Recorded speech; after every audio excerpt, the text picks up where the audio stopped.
আজকে সকাল সকাল রাস্তায় গাড়ির সংখ্যাটা একটু বেশি। এরকম সকালে কিন্তু এত গাড়ি দেখা যায় না। এখনও কিন্তু সূর্য ওঠে নাই। দেখেন, সূর্য এখনও ওঠে নাই, কিন্তু এই সময় কিন্তু গাড়ির সংখ্যাটা একটু বেশি। কারণ সামনে এলে ঈদ চলে আসতেছে, তার কারণে একটু চাপ বেশি। এখন থেকেই যে যাতায়াতে শুরু হয়ে গেছে, ঢাকা থেকে গ্রামে, গ্রাম থেকে ঢাকা, বিভিন্ন কাজে ছুটতেছে। গ্রামে রাস্তাঘাটে কিন্তু একটা মানুষ দেখা যায় না, শুধু গাড়ি চলতেছে, একের পর এক গাড়ি আসতেছে।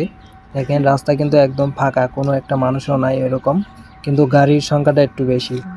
এই পুরো রমজান মাসটাই কিন্তু গাড়ির চাপ থাকে সবচেয়ে বেশি এই রুটে। কারণ উত্তরবঙ্গে যত গাড়ি আছে, গাবতলী থেকে আপনার কালামপুর দিয়ে এই রাস্তায় ঢুকে যায়।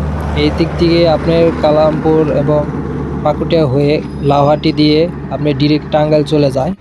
কত মির্জাপুরও ওঠে এখান দিয়ে, কারণ ওই রুটে খুব জ্যাম থাকে উত্তর অঞ্চলে।